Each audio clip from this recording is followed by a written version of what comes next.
right? And look, Santeria, all the witchcraft. And this is the stuff I had, the caldero. This is the caldero. And this is. Remember remember the tabernacle, right? When people met Jesus, they had to meet Jesus. This is the tabernacle of the devil. This is the tabernacle of the devil.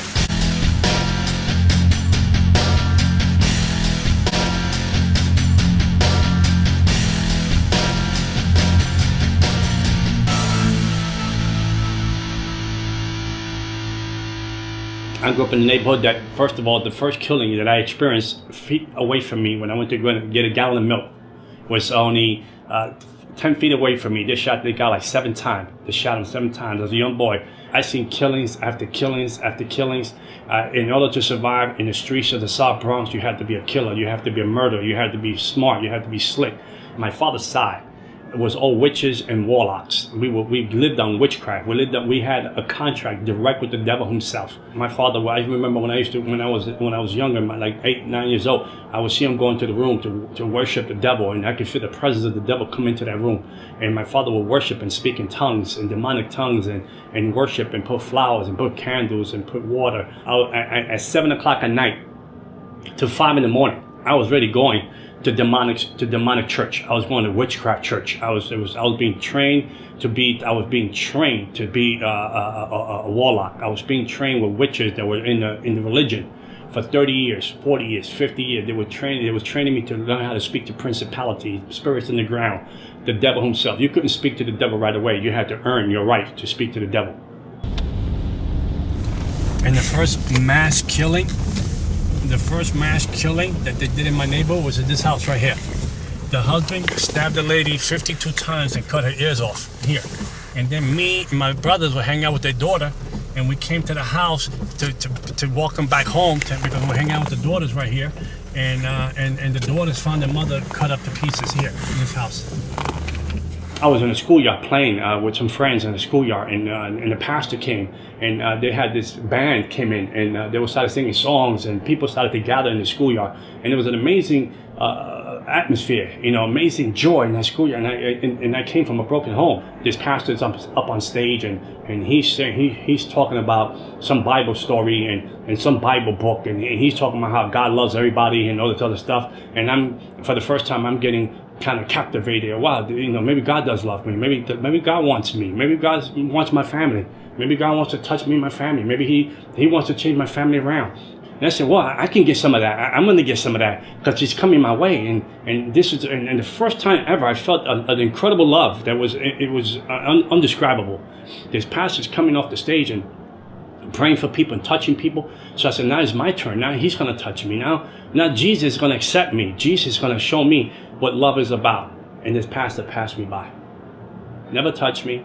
Never laid his hands on me. He went down the line, and when he came up to me, he passed me by and touched the other person. And I said, well, Jesus don't love me either. My dad don't love me. Jesus don't love me. We come from a broken home. Jesus, He likes the fact that my mother gets beat up. He likes the fact that me and my brothers go to bed hungry. He likes the fact that, there's no heat in my apartment. He likes the fact that when we go to school, we reject misfits in school. So this Jesus guy, he's just like my father. He's no difference. He's just like my dad. So I went home broken. I went home sad.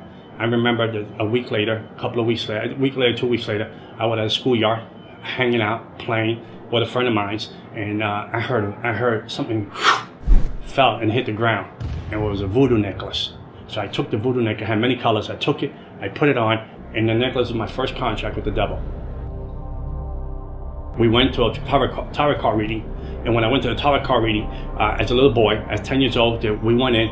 The lady that was doing the tarot card, the witch lady that was doing the tarot card reading, she got fascinated. Her eyes was fixed on me, and she said, "This boy, we want him. The research, which is Santeria, want him. Spiritualism, which is spiritualism, espiritismo in Spanish. Santeria is they call it worship of the saint, but it's not worship of the saints, worship of demons. We want him, and if you don't give it to us, he's going to lose his eyesight in 30 days." So my mother was so desperate as a mother. My mother sold her furniture. My mother sold her bed. She sold her bedroom set to get $250 to do my first ceremony because this lady put so much fear in us, so much fear in my mother, that my mother had to sleep on the floor because there was no bedroom for her to sleep into because she didn't want me to lose my eyesight. So they initiated me to the dark side at the age of 10 years old. So the first love, the first encounter I had as a 10-year-old boy with the devil showed up and took the offering of giving my life to him, and they put 5 beads around my neck, the 5 worst the 5 worst demons of principalities that are under Satan, and they're gonna take care of your life from now on. This is the building, this corner building here used to be almost abandoned. The corner building here, it's in the book. That I used to go up and down. Me and my brother used to go to get the water and the pump. We got the pump right there. All the apartment was all empty. The apartments, all the apartments was abandoned over here. Only me, my family, and 2 other families lived here. And my whole childhood was stolen. My whole childhood was worshiping the devil, going to demon church. I would go to demon church from 7 in the evening to 5 in the morning, being trained by witches and warlocks, colors, principle, rights. Who owns this region? Who's in this region? Who's running this principality? What principality name is this? I had how to channel powers. At the age of 13 years old, I was astral projecting my body. I would leave my body home and go to regions and go into the spirit realm and curse dark side, curse neighborhoods, curse, put spirit of prostitution, spirit of drugs into the neighborhood, homosexual spirits here, demonic spirit here, spirit of murder, spirit of suicide. I know how to channel all those spirits into the neighborhood. At the age of 15, 16 years old, I was going into hospitals and putting death in ICU, death in one room, so this person couldn't die because I wanted to be promoted with the devil to move up that ranks to be the biggest devil worshiper in New York City. The devil became my daddy. He replaced my dad because I prayed and I said, you killed my dad. At the age of 33 years old, my dad got shot in a nightclub in the face for a woman that wasn't even his when he had to go up and home. And the devil took him out. The devil said, I replaced the old to keep the new. And the devil became my daddy. There was a club here, and my father died there at 33 years old. And we lived over there. And then remember that when I was 11-year-old boy, there was a store right here in the corner. And the guy got shot right there in the street right there. Right next to the little corner here. The guy got killed there when I went to get the gallon of milk. And I moved up the ranks from devil worshipping. I moved up the ranks. I moved up with principalities and demons to the point that I was able to sit with the devil like I'm sitting with you today. And the devil would manifest himself in human form. Or the presence would come into the room, and I would speak to the devil all night long. And he would give me assignments. I would go to 5 clubs or 5 lounges a night to look for people to recruit to the dark side. I would tell people their fortune. I would tell people their lives. I would tell people things that they did, things that was going to happen to them, that then they had no clue who I was. They didn't know who I was. I just had the demonic powers. I had a taste for blood. I would kill animals and drink the blood every week. If I didn't have time to buy an animal, I would cut myself and drink my own blood. The ring of the people that I was with that was in this demonic world, doctors, lawyers, principals, judges, police officers, they were all into witchcraft. There was all, even singers today that are very well known. I would move principalities from that region to control demons on the ground to operate the church, to cut down the church, to cut down the growth of the church, to cut down the opportunity for people to get saved. I would be drunk. I'd come out of a club and I would have demon possessed, drunk. I would stand in the middle of the street and say to God, come down. You want some of this? You want me to slap you in your face? You want me to spit you in your face? You come and mess with me. I got married on Halloween. I had a demonic wedding on Halloween. I got married on Halloween. All the demons and principalities from different regions around the world came to my wedding. No human beings came to my wedding. They were afraid to come to my wedding. So I had I sent out invitations. No one showed up. So there were no wedding gifts. But demons came to my wedding and baptized my wedding. So my wife was a witch. I was a witch. And then my daughter was born, and I was training her to be a witch too. I remember the first time that I was going to sacrifice my first human being. The devil was sitting in the passenger side of my car when I parked. He said, you love me? I said, of course I love you, Daddy. He said, there's a guy on the rooftop. He's going to try to take you and take your money or hurt you. You kill him if you love me. So when I went up there to the rooftop, I lived on the 12th floor. I remember that. And when I went up to the rooftop, I remember the part that he was hiding behind. He was hiding behind the stairway. And this guy was like 6'5", 250 pounds. I was half demon possessed. I felt the demon within me, and it wasn't even me anymore. So I was going to drag him into my apartment and stab him in the neck because I had a cardone pop, which weighed about 100 pounds plus. and I had like 9 machetes in it, and I had knives in it that I used to kill the roosters with. But when I went to grab this guy that I wanted to bring him to my apartment, he just went off my hands and just disappeared. He went down the story. I mean, this guy was like an Olympic athlete. He just whoosh, he just gone, disappeared, and I couldn't grab him and kill him. So I was very disappointed that I couldn't kill my first human being. People go to the city over. It's a demon right here.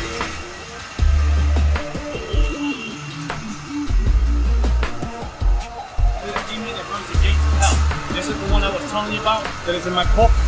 It's a little demon. Here's another one. This is the demon that runs Haiti.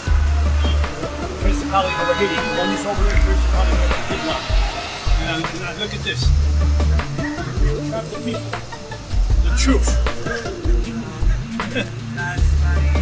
Isn't that funny? The truth will set you free. Ain't this a joke? They put it up there so people can think that they're part of this. What is this place? This is the Botanica. This is a place that these everyone in the Bronx come here to buy the ingredients to do witchcraft and hurt people and kill people. This is the place. We can go inside. Come on, let's see if we can find something. If I tell you I was going to kill you in 30 days, you prepare your funeral. You was going to die in 30 days. If you, I don't care who you were, I don't care who you knew, I don't care what you call yourself. If you were Catholic and you say you were Christian and you say you were a believer, I was going to kill you unless you had a real relationship with Jesus Christ. And the lady that lived downstairs, she came up and she told me, my husband is cheating. I want you to kill the woman that she's cheating with. Put a witchcraft spell on her and kill her.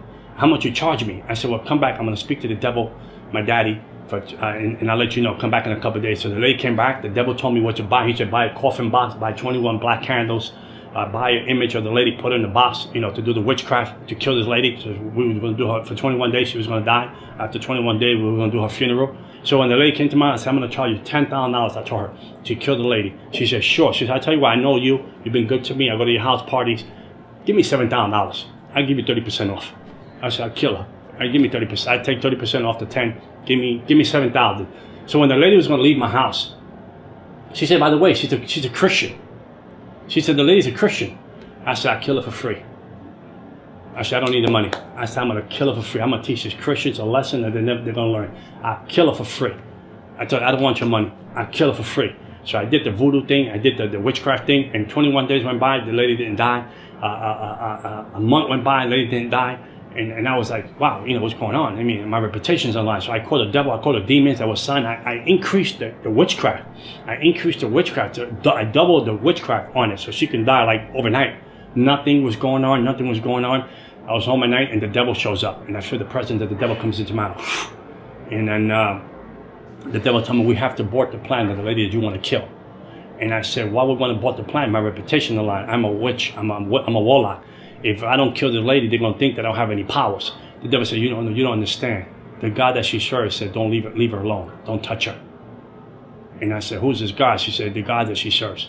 So I was so angry. I was so saying, no, but let's get one more week. Let's kill her. And he said, no, the God that she serves said, leave her alone. From the witchcraft that I did to the lady, she should have been dead in less than 21 days. How you doing, man? It's going to grab me when I see it. This is Jezebel. This is Jezebel in religion. This is how it works. See, these statues here, this here don't mean nothing, but it's the demon behind it. So in order for me to identify to this has to be created because I can't identify to a spirit. I can't identify just because the spirit, we don't have nothing in common. I'm humanity. A spirit is immortality. A spirit is a spirit of demon. I can't relate to it. So in order for me to relate to it, he has to put this guy in the middle so I can relate to it because he's human form. He looks like a human being. There's a story behind this guy, so now I can relate to him. So the demon operates to him. You understand? Same thing with these guys. And then they give themselves names and days and birthdays. They said these are how the American Indians get caught up with demonic forces and they get caught up into the occult. These are the attractions of the Native American Indians. But there's a statue that the people that use camouflage the demonic ways and demonic religion. There's nothing here that is holy. There's nothing here. The only thing that's holy here is us standing here. What happens in this place? Like This what? place here in the back, they do witchcraft, they do voodoo, they do witch spells in the back, they do cleansing in the back. Over here, all these demons, they want you to buy these statues so you can take a demon home. They select the prayers. So they make you believe that you pray to God. Look, see, I used to use this book for selected prayers. They make you think that you're praying to God, but these prayers are not God. They're not godly prayers. There's nothing in the Bible. They say nothing about the Bible. The crucifixion. We had a book in New York, in America. I was the third person to get this book that has symbols of the book, of different demons, of different principalities, of different way of killing people through witchcraft. And this book was no one had a copy of this book. You couldn't have a copy of this book unless the devil signed off on it. And I was the third person that received that book. And I would take symbols from that book and do witchcraft to people and put people in make people lose their mind. I put witchcraft on people, make people get diseases out of nowhere. I put witchcraft on people, make people get leprosy. I put witchcraft on people, make people get cancer. I mean, I did witchcraft to people. I gave people miscarriages. I gave people abortions. I put people in hospital for surgeries that didn't even have to go surgeries. I did witchcraft so people can lose their minds. I put spirits of bipolar, schizophrenia. I put spirits of disease on people. I put suicide spirits on people. I'd be up all night long praying and talking to the devil. When Christians can't even go to church for 1 hour. When Christians can't even pray for 1 hour. The spirit realm is more real than the natural realm. And we fail to see that. And whatever is not covered with Jesus Christ is an easy target to bring down. Like the atheists, I can kill them easily. They were easy to kill. The Jehovah's Witnesses were easy to destroy. Moment later, it was easy to destroy. The people that will walk around and say we don't believe in the devil, they were easy to destroy because they will not seek any spiritual help. I remember the time that Nikki Cruz group came into my neighborhood, and it's called Truce. They would come and do drive-bys in my neighborhood. They would do like worship, and then they would preach a word and go to another corner and do the same thing. And I came after this group to try to bring them down, this group. And they were young kids. They were like 18, 17, 16, 20. I mean, so I said, how dare they play this junk, this filthy music in my neighborhood, today we call worship. This filthy music in my neighborhood. I'm going to go after them. I'm going to destroy these kids. So when I went up to where they were at, there was a wall of fire around them. I couldn't penetrate and touch them. And there was something pushing me back. Every time I tried to throw demonic forces again, there was something that would just push me back. And I was able to touch these kids. And I said, there was something here. It's not right. Something is not falling into place. So I walked away and I left them alone. I didn't want to deal with them. I said, okay, they won this first round.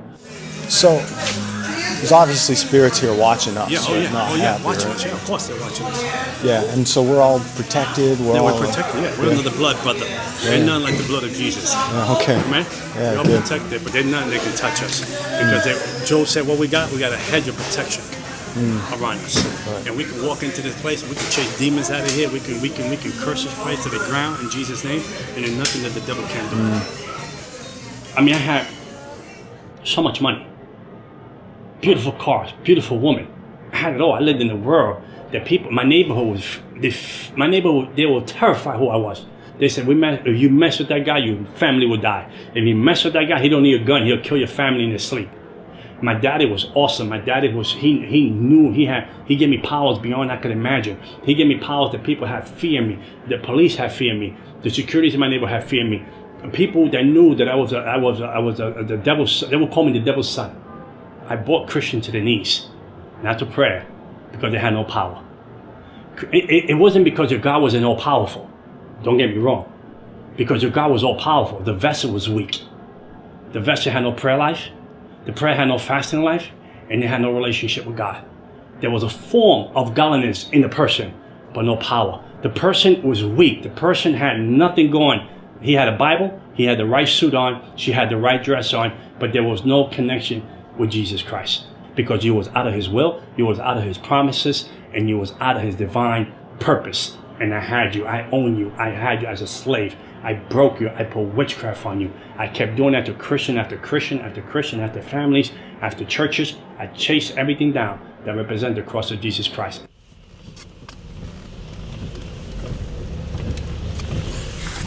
Very demonic place.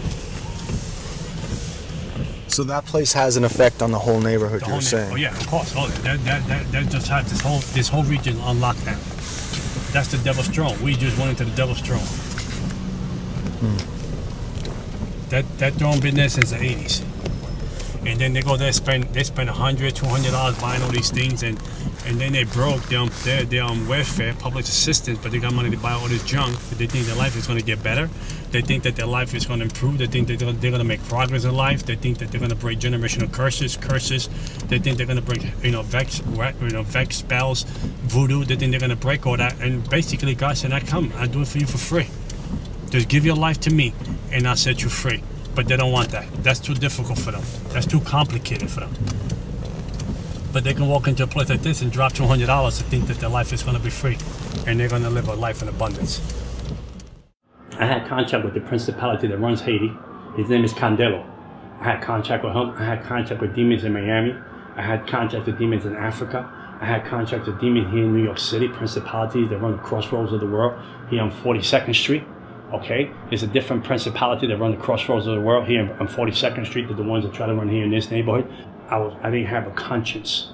I remember I did witchcraft to my brother and I put him in jail for 5 years. The witchcraft I did to my own brother, my own flesh and blood. I did witchcraft to him. I put him in jail for 5 years.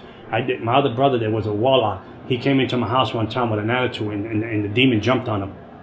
And he ran out the house. He couldn't hold the pain in his stomach. My mother can bear witness to that. I did so much ceremonies in my body. I did so much ceremonies in my body. The last ceremony I did was not only sell my soul to the devil. I did a ceremony that I had to swallow animal blood and gunpowder. It was called Sansi. Sansi is a ceremony of Haitian and French that you do the ceremony with a demon.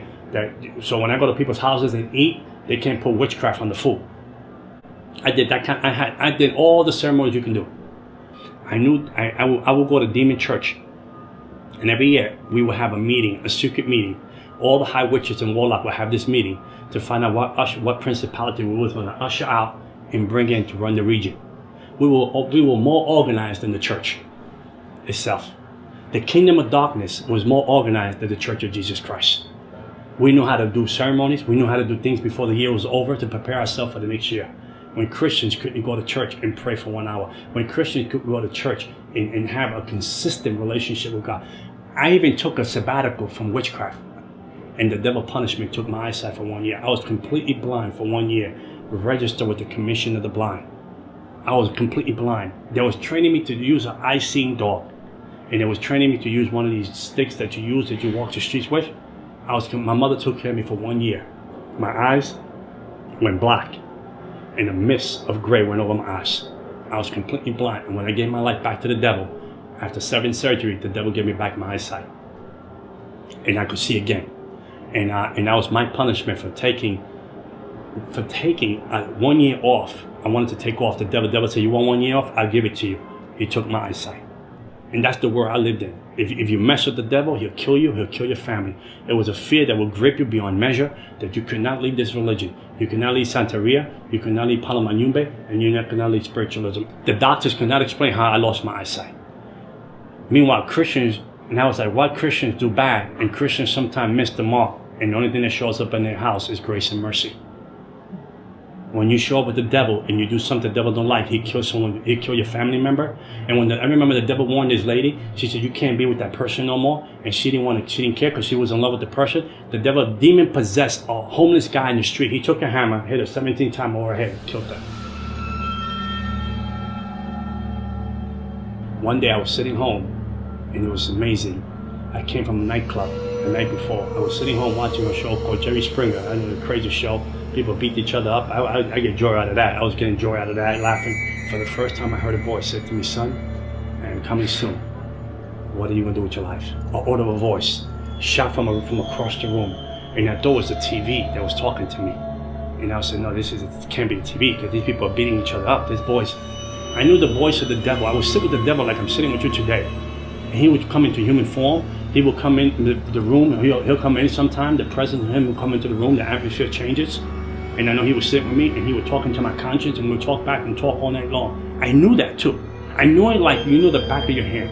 I knew every demon, every principality that ran the region, ran everything in America, everything in Canada, everything that ran. I knew every principality that ran, every occult, Wicca, New Age, Buddhism, Islam, Santeria, spiritualism. I knew every principality that ran. I had a contract with every principality. with them. I had straight 8 marks of every principality, every demon on the ground, the devil, Jezebel. I had new demons that I can't even tell you the name because you won't know who they are. I knew them all by name. And this voice was very different than any other voice. When I heard that voice come out of nowhere, it came out of the air, the voice. And I went into shock. And then I saw a vision from the other side of the apartment that the sky was on fire and people underneath. I saw people running for cover, but there was no cover where to hide. And I said, why would I see that vision? So I shook it off. But I remember I went to sleep, like a deep sleep. Like someone put anesthesia, and I went to sleep. I ended up in a train full of people. I couldn't believe that I was in a train full of people. And this train was going faster than you can ever imagine. I'd never been on something this fast on earth. And it went into hell. And Jesus Christ took me to hell. And when I got to hell, the doors opened. I mean, there was a slam in the doors. There was an unspeakable echo. The doors opened. And there was heat that came out of nowhere. That I felt like you were going to suffocate, the heat that came out. And I got out the train, and the people in the train, they had no faces. But you could see the fear on the people on the train. You could feel the fear, the impact of the fear, that they were going to a place that they were never going to return. And the place was packed. And then I tried, I said, I can't die here. I said, I can't die. This is not for me. I wasn't born to be in this place. I was saying this to myself. I was not born to be here. So I tried to find like a tunnel in hell. And I was walking to the tunnel. I was trying to run to the tunnels in hell, try to find a door, maybe a window, maybe there was a gap somewhere that I can come out and come back to reality. But there was no gap. And I remember as the more I went into the tunnels, the more the fear gripped me. The more the suffering. I heard suffering. Darkness drapes over you. This fear drapes over, like you're wearing a garment. This fear drapes over you. It's something you can't even control. You have no control over. It's something like it grabs you. That it don't even let you go. I couldn't see the hand in front of my face, but I hear the wailing. I hear wailing. Like you ever hear like a kid wail and an animal wail at the same time? Like it's like that kind of wailing. It's undescribable. And it was a heat and a smell. There was like if you was like in the sewers of the gutters of New York City. But I mean, but crazier than that. And then I came to a part of the tunnel. The devil showed up. He said, I was your daddy. He spoke to me in the amount of time. I was your daddy. I gave you everything you needed. I took care of you. I blessed you. I protected you. I killed people for you. I did everything. I gave you powers. I gave you a name in the kingdom of darkness. I gave you a name. When people came against you, I destroyed them because I knew that you were going to be the vessel that I was going to use to move my kingdom on the earth. And now you want to leave me? Now you want to betray me in demonic tongues? And I'm talking to him back in demonic tongues and telling him, no, I'm not leaving. I'm just confused. I don't know what's going on. And he said, no, I know what you're going to do. You're going to leave me and you're going to expose my religion. You're going to expose who I am and how I operate in the spirit realm. Because I taught you things that I never taught no one else. I showed you things. I trusted you with the things that I needed you to know so you can further my kingdom. Because I wanted to use you in a greater better way. And the confused, he went to grab me. As he went to grab me to destroy me, the cross of Jesus Christ appeared in hell. I didn't understand how a 3-foot cross appeared in hell when I was wearing the blue shorts and a t-shirt. And I put it on him. And when I put it on him, the devil melted like he was an infant. Like an infant, he melted and fell on the floor, like no powers. So I took that opportunity. I ran deeper into the gates. I ran deeper into the tunnels of hell, hoping that there was a door. My hope was there was a hope in the hope at all. There was no place to say, I'm coming out of here. This is it. This is the end. I had a fear that gripped me that I was undescribable. I never felt a fear like that. I never felt a despair. It was the opposite of what heaven is. It was opposite of joy. It was opposite of gladness. It was opposite of peace. It was opposite of light from darkness. It was a place of torment, a place of, if I'm here, my family don't know I'm here. My daughter don't know I'm here. How would they find me? How would they look for me? So as I went deep into the tunnel of hell, hoping that there was a door, a window, a crack somewhere that I can get out, the devil showed up again, so now we'll destroy you. So what I did was to tell him in the demonic language, I got these marks. These are my contract to protect me, to destroy you. He said, fool, I gave you those marks. Those are my marks that I own you. I own you. No one owns you. I do. And you're going to live for me or you die. And when he went to grab me the second time around, I said, it's finished. I said, this is it. He went to grab me the second time around. the cross of Jesus Christ here in hell. There's no greater love than the cross that will come for a sinner like me in hell. So when David said, if I make my bed in hell, he knows I'm there. Grace and mercy showed up in hell. Grace and mercy knew my address. Grace and mercy have a plan for my life. To my unspeakable, demonic, selfish ways, arrogant, self-centered ways in hell, when I was done for the count, Jesus Christ loved the misfit. And he said, I have a plan for you. I loved you beyond you can ever imagine. And he showed up in hell. And when I woke up, then my spirit came back into my body. I woke up and I bent my knee to Jesus Christ. I had $100,000 witchcraft stuff in my house. I threw witchcraft away. I threw religion away. I threw everything that had to do with darkness away. The people from Haiti, the people from Cuba, the people from Miami and New York said we have to kill him because he knows too much. We have to destroy him. We have to kill him because he knows too much. He's not one of us anymore. And they came for the kill. They did their best. They came for the kill. I would sleep during the day. To stay at night when the demons show up and tormented me for 30 days. They tormented me for 30 days. They would grab me by my throat, pick me off my bed. The room would go cold. I would lay in my bed. I felt another person lay next to me, ice cold, another person. I would look like this and I can feel the presence of that. It was the devil himself right in my bed. For 30 days, on and off, tormenting, torture, trying to steal my mind, trying to rip my soul out of my body, trying to rip my spirit out of my body. I would tremble at night, like never trembled before, for 30 days, and I would cry out. I didn't know how to pray. I said, Jesus, Jesus, Jesus. Didn't know how to pray. I said, maybe I pray like my sister prays. I heard her in church, she prayed this way. I heard that person pray this way. I would bring all these prayers together to try to put them together like a puzzle, to try to fight for my life. And one day I was in church worshiping, and I would ask the Lord, why are you let this happen to me? And one day I heard the voice of God again. He said, I wanted to see how much you love me. And he said, I wanted to see how much you trust me. And ever again, I was tormented by the devil. And I became an evangelist for Jesus Christ. 14 years serving the Lord, and I will never trade it for nothing in the world. And I know that somewhere in Hallelujah Boulevard, there is a mansion for John Ramirez. And one day it says, welcome home, well done, faithful servant. And I tell you, there's nothing. I'm not talking about Christianity. I'm talking about relationship with Jesus Christ. He is my Lord and Savior. He is my beginning and end.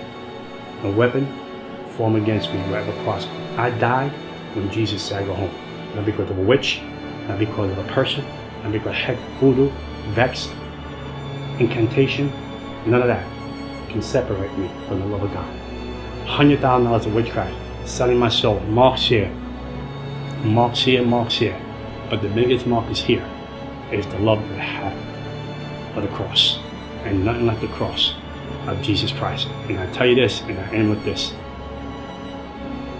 I was cursed, I became blessed, because the one that was blessed became cursed for me. And I switched daddies. And my daddy sits in the universe. And he loves me beyond I could imagine. And that love now I can give to my daughter. And my daughter today, she's a born-again Christian, graduate from college, psychology major. And I know that God's going to use her in a greater way. Because the baton that I have, I will pass to her, the right baton this time. And I know she'll do a greater exploit than her daddy. And before I leave the earth, people will know that John Ramirez was here because he served Almighty God. Amen.